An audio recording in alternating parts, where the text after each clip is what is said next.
Mark? Yeah.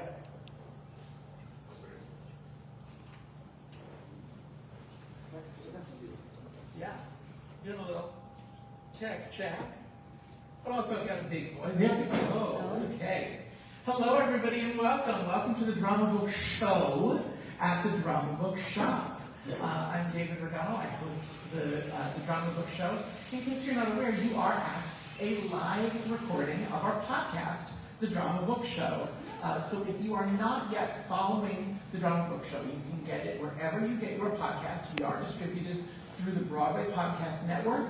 But if you're on Apple Music or Spotify, wherever you get your podcasts, you can find us. If you're not following us on social media yet, we are on Instagram at Drama Book Show Podcast. So you can follow us there. And you all have to sign up on Eventbrite to be here tonight. Come on, it's just the intro. You haven't missed anything. You all have to sign up on Eventbrite to be here tonight. So you can also subscribe to us on Eventbrite, and then you can see whenever we have more events coming up, so that you can be the first to reserve. So tonight we are here, getting my prop copies. Tonight we are here to celebrate Cristina Bejan and her publications of Buchenwald, as well as Finally Quiet, 4 plays from Bucharest to Washington, D.C. And you are really in for a treat. We have a special guest to talk a little bit first to introduce Cristina and these books. We've got the director of the Romanian Cultural Institute of New York, Dorian Brania. Did I say that right? Yeah. Come on up. Thank you. Good evening, everyone. It's thrilling to be here tonight in this legendary place. It's in this fantastic temple of playwriting and acting and directing and theatre. It is truly a special evening because we are launching the latest book of a very important Romanian-American writer, playwright, many other things, Cristina A. Of course, there are so many ways in introducing Cristina. One may say that she is a fantastic scholar, the author of one of the best books about fascism in Europe, in Romania particularly, that have been published in the past, 20, 30 years. One may also say that Cristina is a brilliant poet with many very, very interesting and touching poetry books. One may describe her as an activist, very present in the social life, in the social arena, working for all sorts of just causes, necessary causes, urgent causes. But I would say, because we are good friends and for a long time, to me, she has always been the closest definition, contemporary definition of a Renaissance person. Because she excels in everything. She excels as a historian, as a scholar. She excels as a writer. She is a fantastic actor. And of course, she's very much involved with everything that surrounds us in the social issues of today. She has been trained, has been educated in a family of overachievers to be the best. And to me, she has always been the best in so many respects. And I'm sure that with this book of playwriting, this book of drama, she is, if not best, but among the best in playwriting today in the United States. I'm happy for you, Cristina. I congratulate you for this wonderful appearance. I only regret is that we are talking about this book and not seeing these wonderful plays performed. So let's make a deal. It is today, we're showing the book, and we'll read a little bit from the book. but very soon we move a couple of blocks away to the famous theater district here in New York City to see this play performs. Congratulations, and thank you for being here tonight. You are in for a treat. Thank you. Thank you very much, Bejan. It's got to be something to be called the best of the overachievers. And I'm gonna read out to you some of those achievements. I'm gonna tell you some things that you probably already know. Cristina Bejan, PhD, is a multilingual Romanian-American theater artist, historian, and spoken word poet living in Denver, Colorado. A playwright since age 14, we have something in common. She attended Northwestern University planning to become a Shakespearean actor. She got derailed by the library, which won her a Rhodes Scholarship to study at the University of Oxford and a Fulbright to study at the University of Bucharest. The author of 2 award-winning books, History and Poetry, Bejan worked at the U.S. Holocaust Memorial Museum in Washington, D.C., and was contributor for their Encyclopedia of Camps and Ghettos, Volume 3. Bejan has written 19 plays, and her work has been produced in 4 countries. More recently, her collaboration with James Brunt, The Scholarship, appeared at the Barons Court Theatre in London as a staged reading after an online production by Theatre 29 Denver and Bucharest Inside the Beltway. Her most successful play, Districtland, which we will be hearing a little bit about tonight, sold out DC's Capital Fringe Festival and was bought for TV development. Her favorite play, Colombo Calling, a play from Sri Lanka, has had a staged reading at the Kennedy Center. The most unusual thing about her as a playwright is that she was approached by the World Bank to write plays for development when she lived in, I forgot to ask you how to say this one, Vanuatu in the South Pacific. Launching her plays at the Drama Bookshop is definitely, her words not mine, the coolest thing that has ever happened to her. After all, she is the Rent generation, and NYC will always be the center of the universe. Please visit CristinaABejan.com and check out her socials, and we'll talk more about that. And you've got stuff about her upcoming stuff, and we've got all sorts of stuff to do when we get to the sign table. Now, please help me in welcoming Cristina A. Bejan.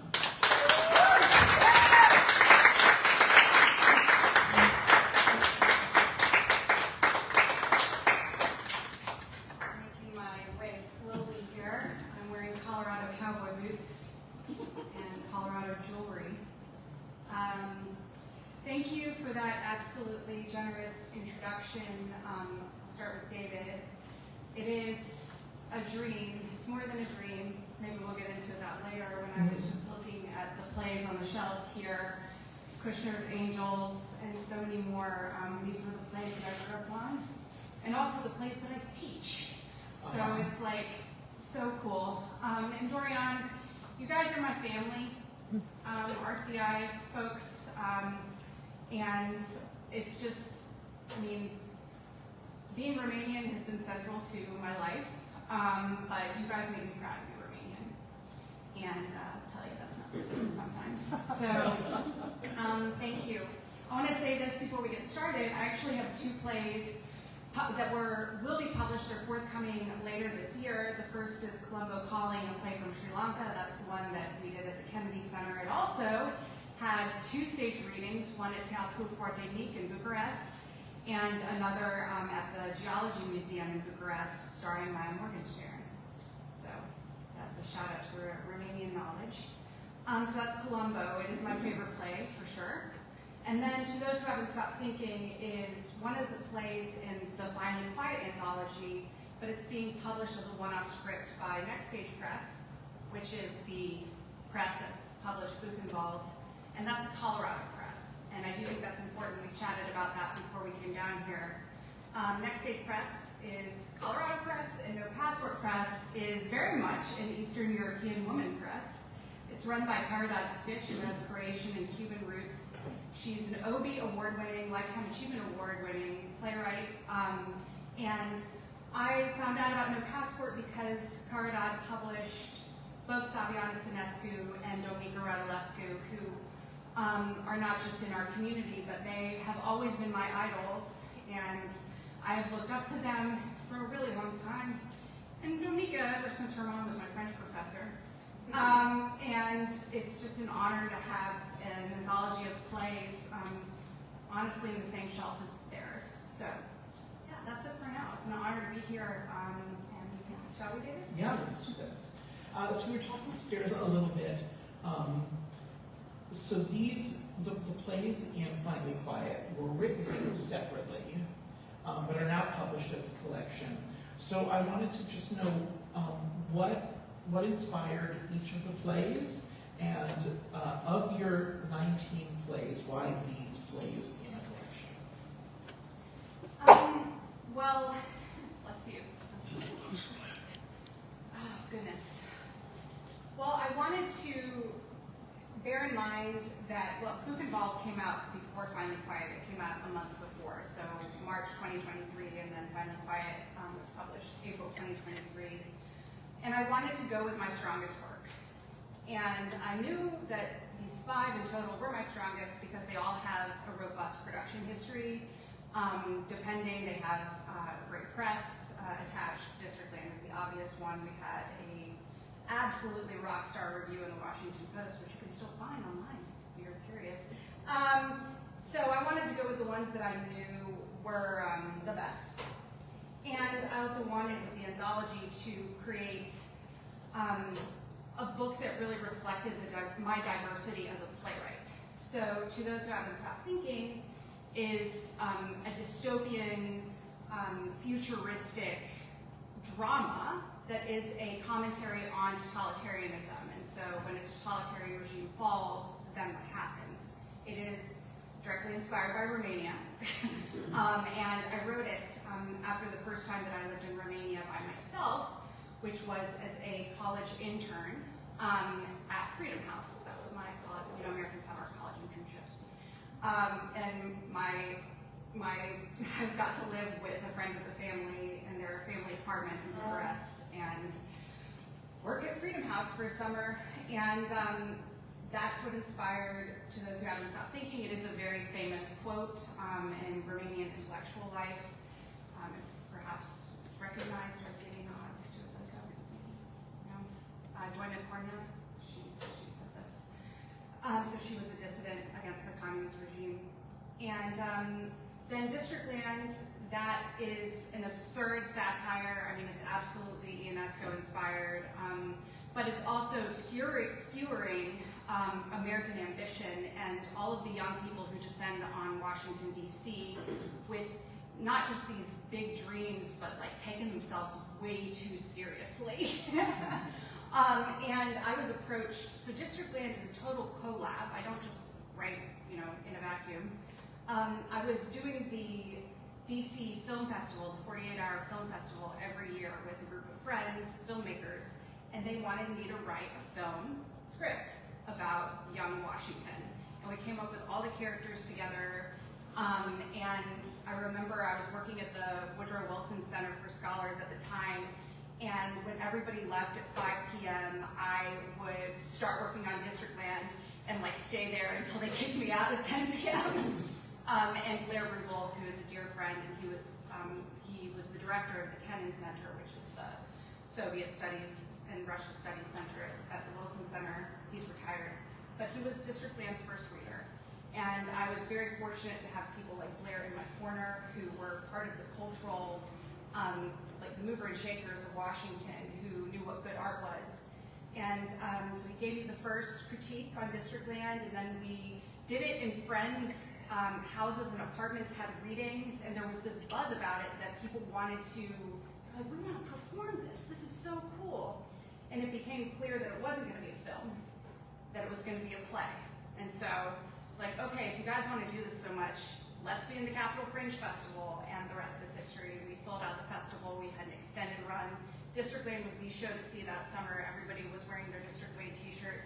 At the Romanian Wharf Festival, every summer I've had friends come up in the Districtland t-shirt to visit our booth.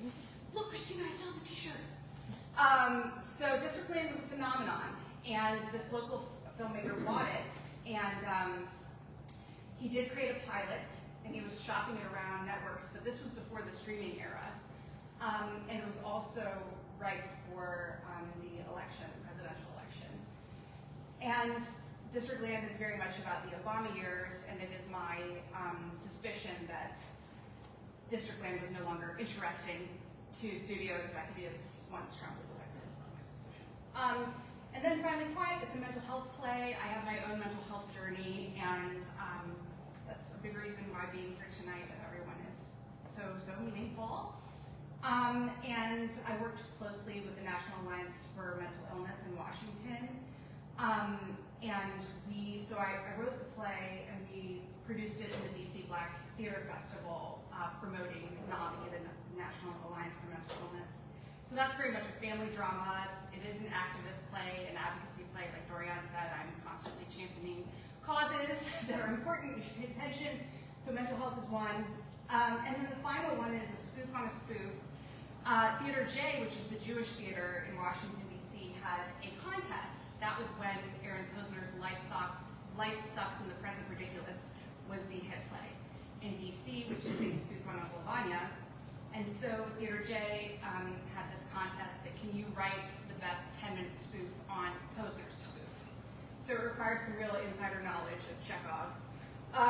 And so we'll hear a little bit of that one tonight. And that was performed at Theater J, and most recently was performed in the Women's Theater Festival in Colorado Springs in Colorado. So yeah, that's and Buchenwald. Buchenwald. Inspired by my visit to the concentration camp. I studied abroad in college, not to Romania. I studied in Germany. My first foreign language is German, and no offense to the Romanians in the house, but it will always be my favorite foreign language, German, Dutch.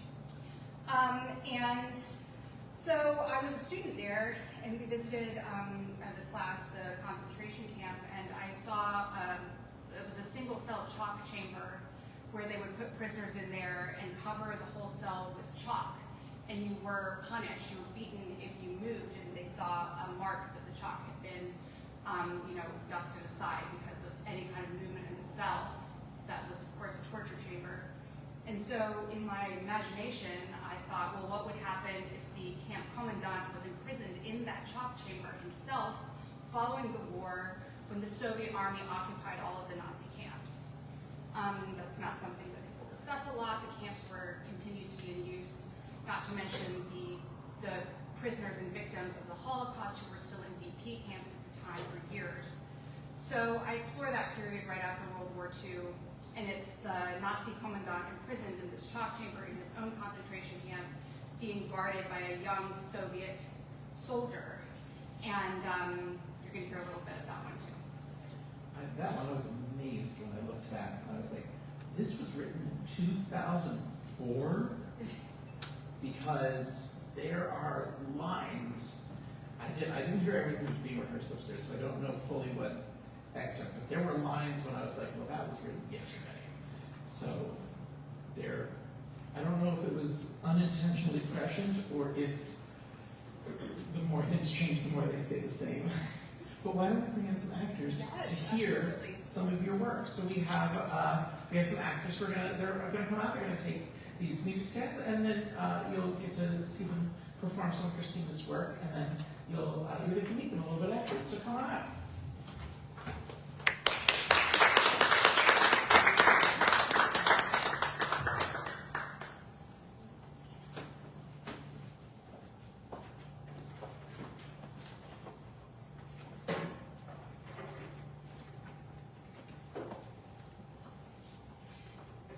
So we're going to be doing short excerpts from 4 out of the 5 plays. And we're just going to dive in.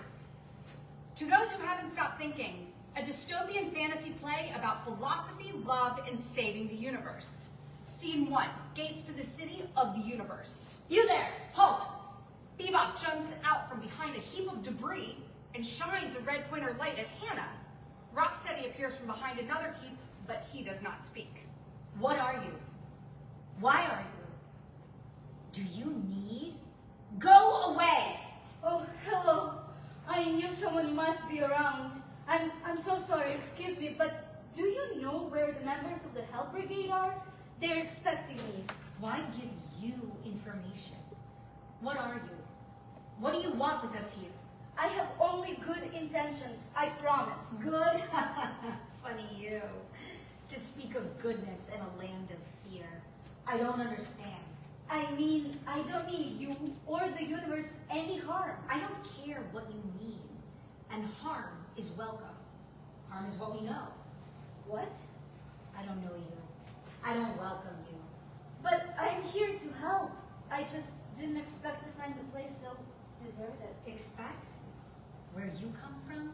A land of expectation? I can tell. You don't speak our language. Not good. What do you speak? What are you? I am from the beyond. The beyond? I heard it once. Unreachable, unattainable. We can't get there. Yes, I know you can't. Why you come here? Beyond? Big? Better? Wonderful? Yes, I know it is, but I came to help. I want things to get better here in the universe. You are funny. And the Help Brigade? They have plans for me. Extermination of the Help Brigade, miss. That is what happened. It was. It is not anymore. Although, I heard a bit about new helpers popping up here and there after the fall. I came to help them do good. Well, that is a silly idea. That is why I am here. That is why you are? How odd. The Help Brigade was not to do good. It was to. Well, what was it then? Another effort to remain what we all are. Yes, and that is? Survivors. You don't know survival? We are all. Being a helper is one way to survive. Why many new helpers? Not surprising. People still need roles to play after the fall. Many roles invented. Survival. There are rules you must follow now when you are here. A list of rules? A constitution? The politician made the rules after the fall. The people agreed to these rules. Could not survive without rules. So what are they? 2 rules. Many. 2 very important. 2 the most necessary.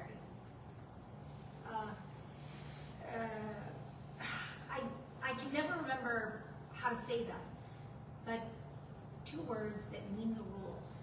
2 words that make me behave rightly. Exploit and evil. I'm not sure I understand exactly. Worry not. You will see the rules soon. Bebop and Hannah walk around in silence a bit. Hannah gazes in intent interest at the universe. Bebop tries to look cool and in control. In the middle of the stage stands the politician on a box in a pose of oratory. And if we want the universe to flourish, we need everyone to play a role. And as a person, I believe we each have a part to play in our cosmos. If every man plays his part, which is only his, then we will have order. Order and dependence on that order is security, survival. After the fall, we can't risk falling again. Remember, I know the world and what the world demands of man. We all must use each other, and in using each other, we will survive. No man is sufficient on his own. No man is independent. He will perish who tries. He alone does not have the resources. Everyone's resources lie in everyone else. And we need people to allocate the resources, manage the resources, manage the people in the universe. That is the role of the politician. That is my role. That is why I am. He is politician. Yes, I got that. You listen to me about your future, about your whole life, about the universe, because I possess the answers. Why do I possess the answers? Because I make the laws. I make laws to decide how the universe will work. Without laws, there would be chaos. The fall was chaos. Chaos. Disaster. Was it? Why, yes. People totally free, running around without direction, everyone thinking and wanting and doing new things. Scary. The politician makes the plan. He creates the order necessary. Buchenwald, Nazi SS colonel and camp commandant imprisoned in his own concentration camp occupied by the Soviet army after World War II. Soviet guard Sashanovsky stands in front of his cell. There is good, Novsky. Huh? There is justice. There is reason. There is truth. After the Americans discovered Buchenwald and occupied Weimar, they forced the citizens of Weimar to come and see the Konzentrationslager for themselves. See, they didn't know what was going on in the camps. They didn't know what we were doing here. Just 8 kilometers away. And they had no idea. The Americans didn't believe that. But it's true. I stood by the main office and had to watch them go by with their hands over their mouths and noses, tears streaming down their faces in horror. Little old ladies with grocery bags, practically fainting. Middle-aged professors from Bauhaus University with their spectacles on the tips of their noses and their creased brows shocked and disapproving. I had to stand there and watch my people hate me, hate themselves, hate being German. And it was in that moment that I knew I had done something terribly, terribly wrong. I admit it. But I can never take it back. And that's why I am here. Because not only did I kill him, I stripped man of his dignity. But in that sense, how are you any different from myself? Novsky? Novsky. How old are you, Novsky? Please, for the love of God, our Lord Jesus Christ, talk to me, please. As a fellow human being, at least grant me the decency of a response. Okay? No? I understand. Just let me tell you something. If you haven't heard anything of what I have said so far, hear this. Get out while you still can. Get out of the game while you still can, before it consumes you. Find something else, because I guarantee you it is more important than whatever the reason is that you are standing outside my door. Districtland, an absurd satire of young Washington, D.C., the Obama years. Scene 11, the lobby of Richard the Congressman's office. There is muffled screaming coming from behind Richard's office door. Random sleepover girl is sitting on the sofa, very dressed up with a notepad and pen on her lap and her smartphone in her hand. She's playing around on it, texting, tweeting, whatever. Richard emerges from his office, straightening his tie. Why, hello, young lady. Congressman, please allow me to introduce myself. I am here on behalf of... Yes, the lobby for saving the dogs of Bucharest. I know, such a crucial issue. They shake hands in a very official, awkward DC manner. I cannot tell you how distressed we all are with President Sesescu's latest proclamation. Oh, I know. It is such a travesty. There are multiple NGOs facilitating the adoption of stray dogs from Iraq and Afghanistan. How can we as a nation overlook Romania? Agreed. I mean, like, the Cold War happened before the War on Terror. First things first. First, dogs first. What Ceausescu created is a nightmare. Sesescu's latest effort is forced sterilization. I am aware. Frank has thoroughly briefed me. Oh, I see. How about we take this to my office? I met with Bridget Bardot about this in Paris last month. You know, it's of a top priority for me and the people of Minnesota. Thank you so much, Congressman. Scene 13, Progressive Leadership Network, PLN, happy hour. No, I get what they're talking about. In DC, you can't let your guard down. You have to be constantly aware. So, Maria, where are you from? Tennessee, Johnston City. I mean, originally. Right. Cuba. Oh. My father came over on a raft. Met my mother in Miami when she worked as a secretary and he was a janitor. He took out her trash. I'm the eldest of 5. My parents own a FedEx in Tennessee. I am an Aries. I went to Princeton on a full scholarship where I played field hockey. I have 2 Oxford degrees, and I'm a presidential management fellow. And I only live with these guys because my best friend from high school, who is a total hippie, thought it would be a good idea. And I was moving to DC and desperately needed a place PDQ. Anything else you want to know?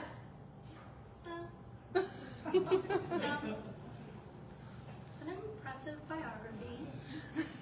How did your parents meet?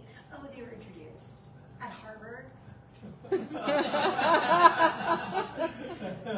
Life According to Swami Shiva, a Theater J spoof on Life Sucks by Aaron Posner, which is a play that is a spoof on Chekhov's Uncle Vanya.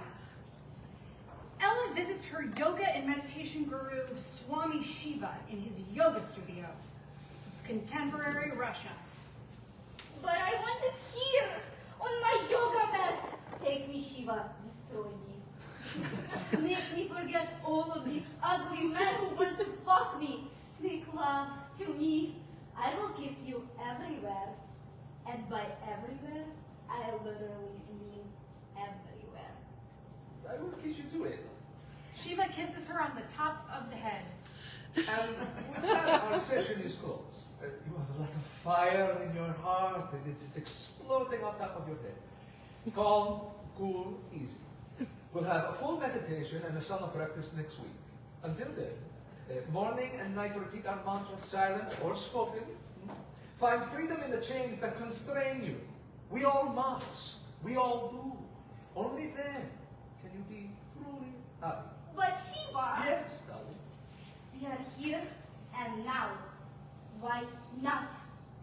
It's never our final chance. We have the next life, and then the next. Bullshit. Is it? Seems like we didn't finish the Penachotrin I suggested. But it is our last chance. The professor and I are bankrupt. We are selling the house and my Acura. I don't know where we are going. No more weekly meetings with my guru. Shiva, please, fill me with the divine. I feel so base and material. I want to ignite, to be light. Only you can do that for me. Well, I had hoped it would not come to this. What do you mean? We do love each other. We care about each other. You take care of me in ways no man ever has. And even we have not yet shared that delicious moment before orgasm. We have so much more to look forward to. I'm about to be a father. What? I am in a committed relationship. Well, we are working on adoption from Kazakhstan. I hope to be a father very soon. Congratulations. Yes, Dmitry and I are really happy. I didn't tell you because of the climate since Putin's crackdown.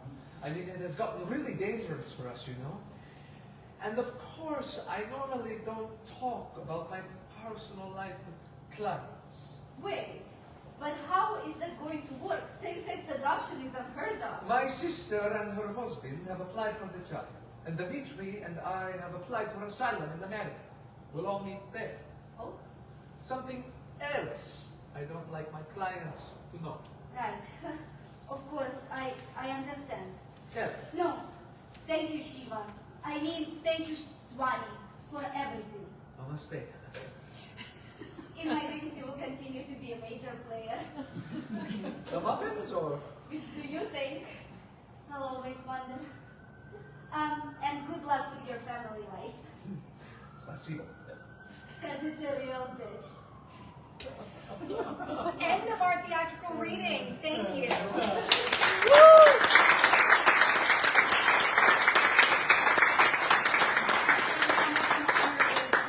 Professional New York City actors. Obviously, we are with the best of the best.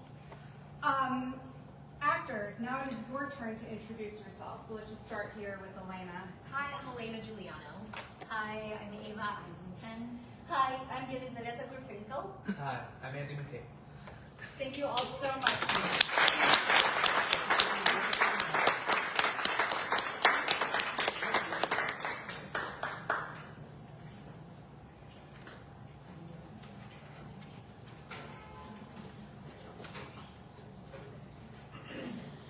Please feel free to take a seat.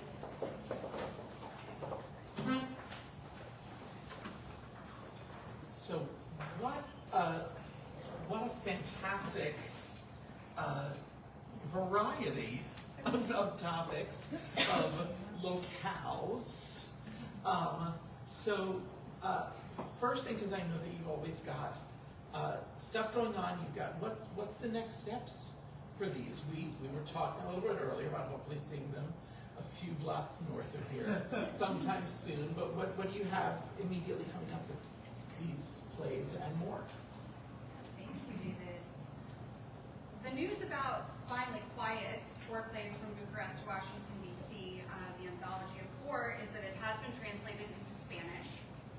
And that was very important to me because I live in Denver, Colorado, which we are a bilingual city. And actually our neighbors on the left side are a multi-generational Mexican family. And all of my students for the past 4 years, Spanish has been their first language. So it has been my dream to actually have something in Spanish. And I was inspired because just over a year ago, I was in Romania launching my history and poetry books in Romanian translation on a national tour. I wanted to say thank you to Dorian, Daciana, and everyone else who are so supportive as that happened and unfolded. And I wanted a new challenge. I wanted to, move my work into another language, and Spanish made the most sense given where I live. And now we're shopping presses. I actually worked with a translator who just finished her MFA in translation from the University of Iowa, which is the best school in creative writing MFA in the country. And she and I are shopping at presses here in the States and Mexico. Great. Yeah. How many languages do you speak? Well, I speak 4, but not native. I mean, I have 5, sorry. Vanuatu, they speak a Pidgin, which is a mix of English and French. And when I first moved there, it completely, my brain exploded because it diced up all the languages I thought I knew, and then I had to, piece them back together. English, I studied German and French in school. I learned Romanian as an adult, and then I learned Bishlama when I was living in Vanuatu. And it's interesting now because I can read Pidgin, I can read Nigerian Pidgin, BBC. So it's interesting that Pidgin is similar everywhere. But I learned at the Holocaust Museum when I worked there for 4 years as a researcher that, one language is actually a door to so many more. And so I can read 12 languages. Amazing. Which is awesome because my new job, I'm using those skills. I'm the senior researcher. I'm just going to talk about my day job for a second. I'm the senior researcher on the Holocaust Survival and Witness Project in Colorado at the University of Denver, which is trying to document all Holocaust survivors and also allies, different capacities with Colorado roots. So I'm teaching the Holocaust at the University of Denver as well.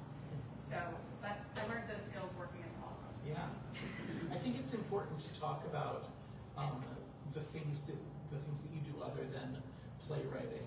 On one hand, you're a writer in genres other than playwriting. Yes. But also, just the fact that you do need to have a day job. The fact that you do other things other than playwriting, because I think that a lot of young playwrights kind of have this romantic image in their minds of the playwright at their writing desk just dashing off their next masterpiece and running it over to rehearsals at a Broadway theater. And there's a lot of steps in between and a lot of sources of income that are needed to be able to fund that kind of life. Oh, absolutely. I mean, I have so many thoughts. We should have a separate podcast to talk about all the thoughts. But no, I mean, a lot of people here with us tonight know my dad, and my dad is a scientist. Okay? And my dad was always very clear, look, Cristina, you need to have something seriously supporting you as you go off and do these artistic things. And so it's funny, I resisted that for so long. That's what my Green Horses poetry book is about. But he was right. And I'm just so grateful that I've had this intellectual day job that has been really hard, sustaining me, because I'm making my living, I believe, making a contribution to society. And then I'm free on the creative side, and there's no money attached to my writing, and I am always writing when I feel like it. That's why these plays, right, one of them tracks back to when I was in college at Northwestern in the 2000s. Yeah, I mean, I've always been able to just write, and it wasn't until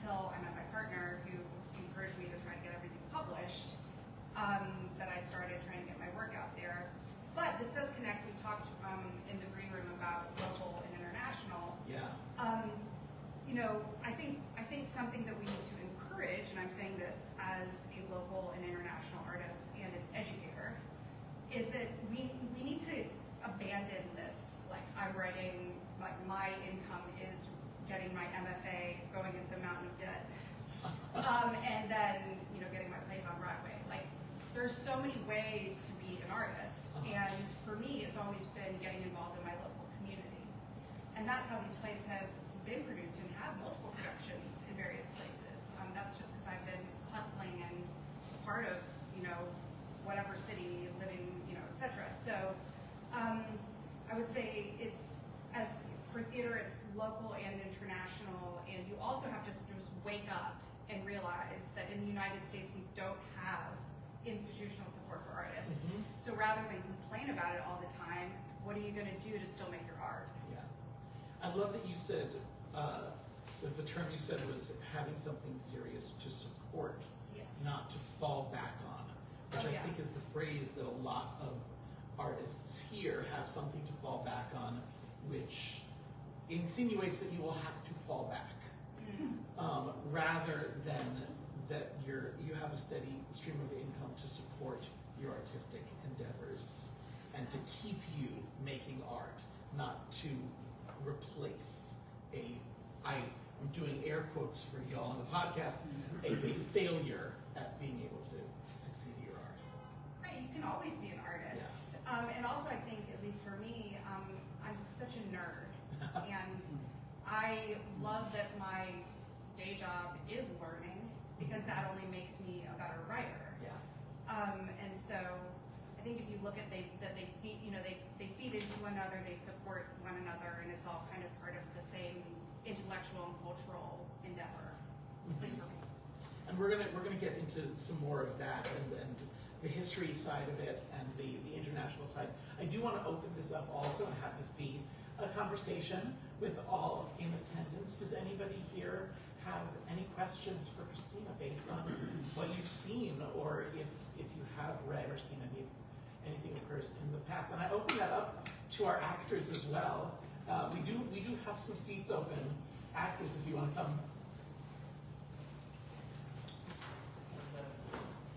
Do we have any questions? I'll keep going. I'll keep going if we don't. Keep thinking, and I'll come back to everyone. So, clearly, with a play like Buchenwald, that is steeped in history. And it was interesting to learn that the inspiration from it was your experience going to the camp. But obviously, the text of the play is steeped in history. But I know that you have other things and sometimes satirical that touch a little bit closer directly to your experiences. So can you talk to me a little bit about where your interest for history at large meets your interest for your own personal history and your own international travels? Well, so foreign languages were my favorite subject in school, and in addition to that, history. So it was those three: German, French, and history. And then becoming a historian was very much a happy accident. As I say, you know, in the bio that you read, I went to college to become an actor, where I realized that I'm actually a nerd.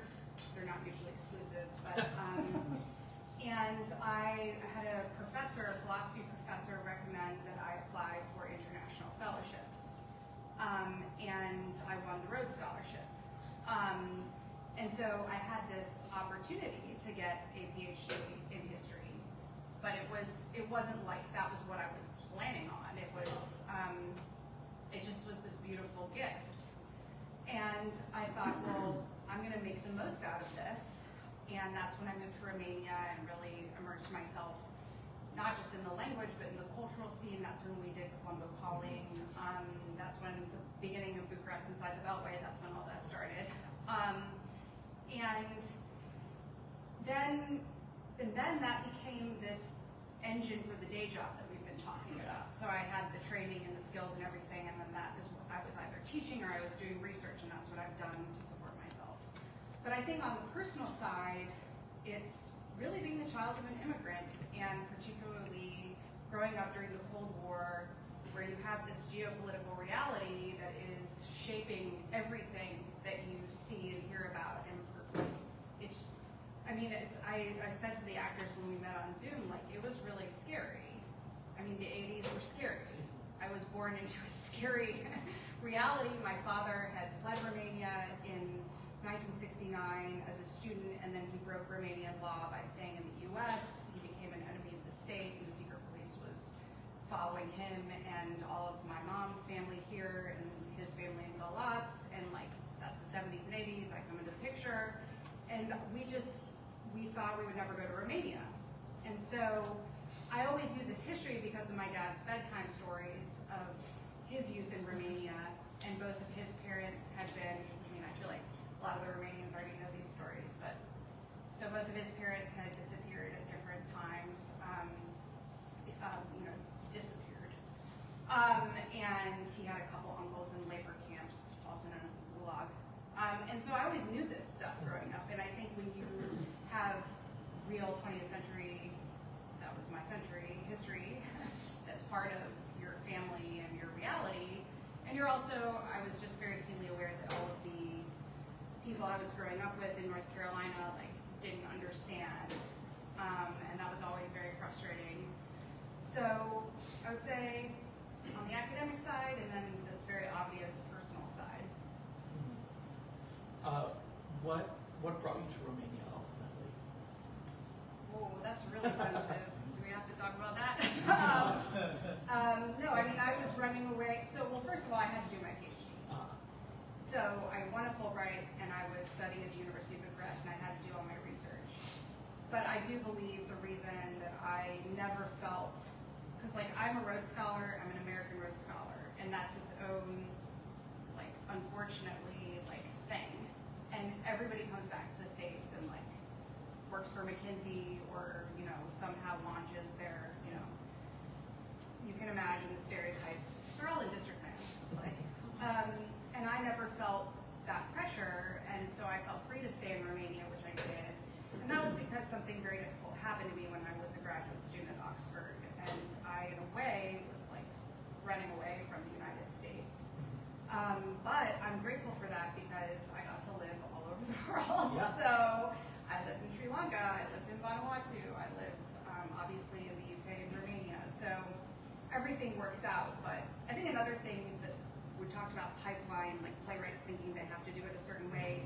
You need to allow for life like happening to you and just going with the flow. Yeah. It's also more interesting. By the time you're in your 40s, I'm like, oh, I have a really interesting life so far. And obviously this affects the stories that you want to tell. Yes. So, so how you identify as an international playwright, because you've been all over the world, and your stories as a result come from all over the world. So this is kind of an extension of what I'm saying. Can you talk a little bit about how your personal experiences all over the world and your sense of history that I'm sure you bring wherever you go, and I'm sure a curiosity for the history of wherever you go, how that plays into what you choose to write, what stories you choose to tell?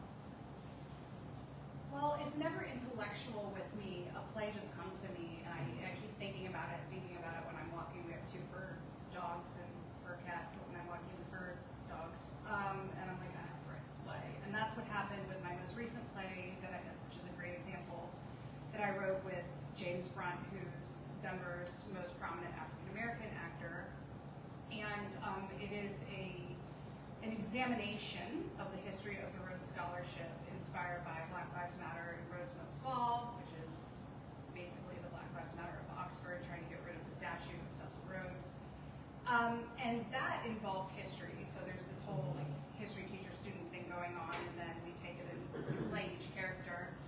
And that wasn't intellectual. All of it was going on during the pandemic, BLM, after George Floyd's murder, and it was the climate in the air. I was like, we have to write this play. We had all these COVID-safe rehearsals on each side of the dining room table. We performed it on Zoom, a professional production, and then we did it in London, which you read in the bio.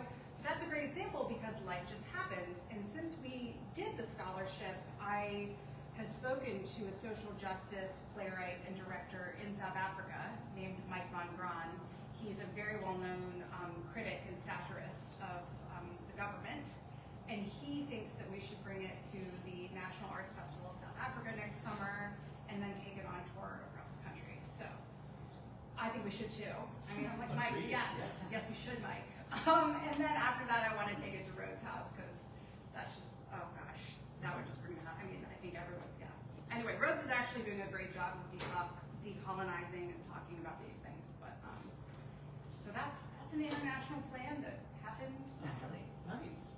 So how does the, since you say that you don't initially approach plays intellectually or academically, how does the social activism fit in? Is that something that is kind of always on your mind when you're thinking of a new story to tell, or do you kind of like get halfway through and go, oh well, damn, did it again? I think that, you know, I really appreciate, Dorian, that you mentioned the activism advocacy part of me.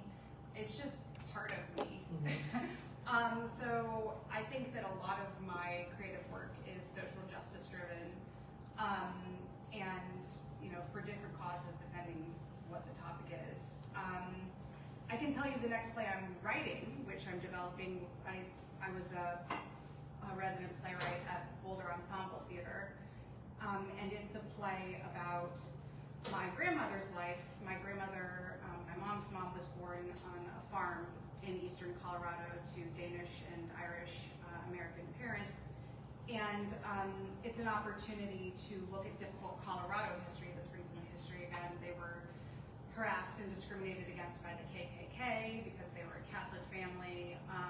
There was also the Japanese population were coming out of those internment camps. She had a Japanese neighbor.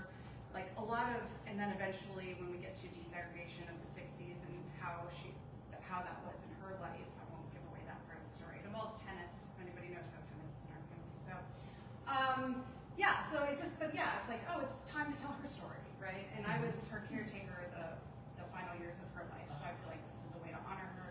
But also Coloradans are obsessed with being from Colorado, so I'm gonna write the most, it's called Born Colorado, this play. Okay. Yeah, so they're gonna have to take it seriously. I'm going to open it up again. If anyone has any questions based on what you've heard about these plays, about playwriting, and again, if not, we've still got a bit of time and I can keep going. Yes? What are any specific principles or just ideas that you really love to convey and share with your audience? Maybe like teaching lessons or anything like these. What kind of lessons? Yeah, well, and are there any principles that you find, if I'm getting this right, are there any principles that you find you keep coming back to or lessons that you want to teach through your writing? Yes. Is that correct? Yeah. I think that the description of Finally Quiet, how the plays capture the universal beating of the human heart, is what I want to celebrate in my plays. You know, celebrate our differences, but also our shared humanity. That's something I say to my students all the time. And yeah, and that's why theater. I did watch the Tonys, and there are a couple of great speeches about how theater is the space to celebrate and investigate the human condition. And that's why I'm a theater artist. So I wouldn't say principles. I would say a celebration of being human, and also there's the advocacy piece. Whatever cause I feel like fighting for, the scholarship, let's decolonize the roads, you know, or Colorado, let's talk about the KKK, whatever it is, that drives the play. We were talking upstairs about the fact that theater is inherently political. Yes. Always has been and always will be. And what you brought up also made me think of George C. Wolfe's speech on Sunday night when he said that he appreciated his parents taking him to see theater of other cultures because it didn't have to look like you to be about you. Yes, exactly. No, and I want to, that's, you know, now that we're nearing the end, that's a great note to be ending on, is my parents. My mom took me and my siblings collections and museums and dance performances, like we were inhaling culture in Durham, North Carolina. And she would drag us up to Washington, go to the Kennedy Center. Like, that was all my mom. And yeah, so I agree. I think if you're exposed to it from a young age, then you have an open mind and heart to be part of it. I think I saw a question here, and then we'll bounce over here. I wanted just to ask more about your writing process. I know you said that an idea comes to you, and then you're walking the dogs, and then you feel like you just want to write it down. But do you feel like you're uncovering a story, or that as you start writing, it just kind of, I guess that's the same thing, uncovering, it just flows? Or do you feel like you have the idea already, and then I'll continue as you sit down and write? Yeah, I've done both. I love that question. I don't have just one process. So sometimes plays will come and are just in a flush, you know. Like that's what Districtland, I told you, from 5 to 10 p.m. every night for 2 weeks, I like pounded up Districtland. I've written plays, you know, in a week or 2 weeks. But the scholarship, we knew we wanted to have this message and to also weave in all of this history. And so that was more like, I would say, like academic in terms of putting all the pieces together. So it just depends on the kind of play. I will tell you, I wrote Buchenwald in one night. Yeah. I stayed up all night and wrote it. End of play, boom. Nice. It It's like depends. a 15-minute monologue, which is not an easy thing to write. No. We had a question over here. I was wondering if you could talk a little bit about taking an expression in one language that's, you know, part of the culture of that language, and then putting it in another language, and then suddenly it's this wonderful metaphor that nobody heard about it. And you know, Green Horses on the Wall is a great example from Romania. Andrei Codrescu mentioned about writing about fluid maturity, which in Romanian, yeah, it's okay, but when he put it in English, everybody, oh, what a great song! So I was wondering if you could talk a little bit about that. Yeah, well, I am honored that you mentioned me in the same breath as Andrei Codrescu, so I'm going to leave here tonight with that. Thank you, Don. But it's funny about Green Horses on the Walls, that's my poetry book, and it is an expression in Romanian that isn't the most complimentary.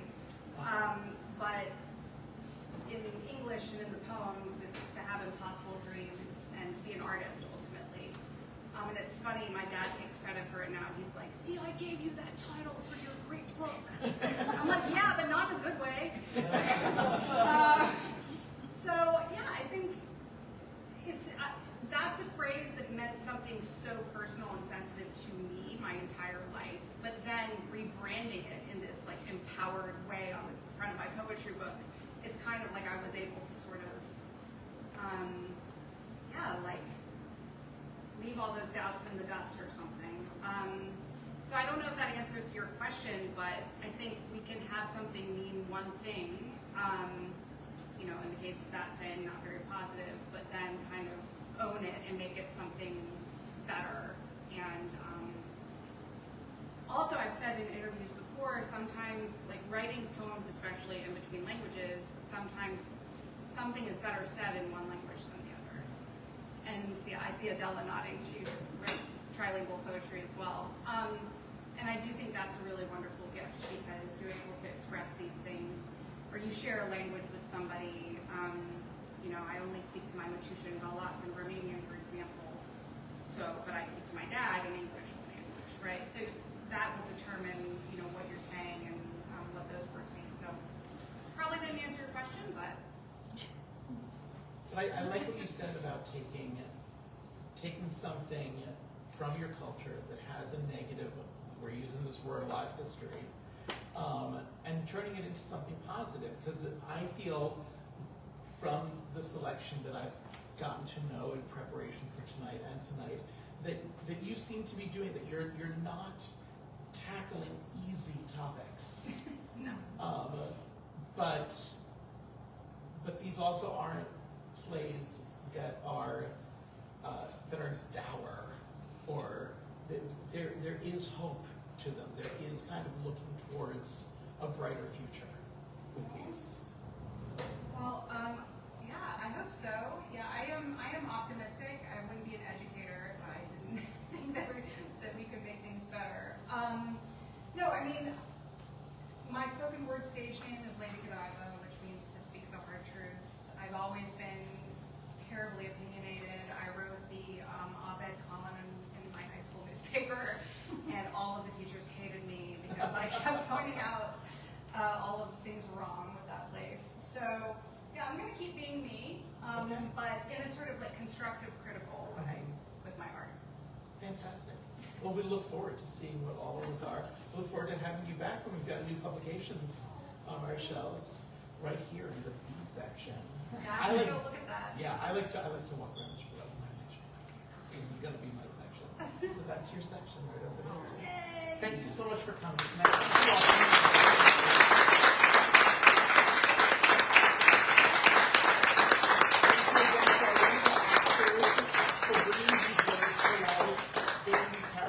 Once again, please do follow the podcast.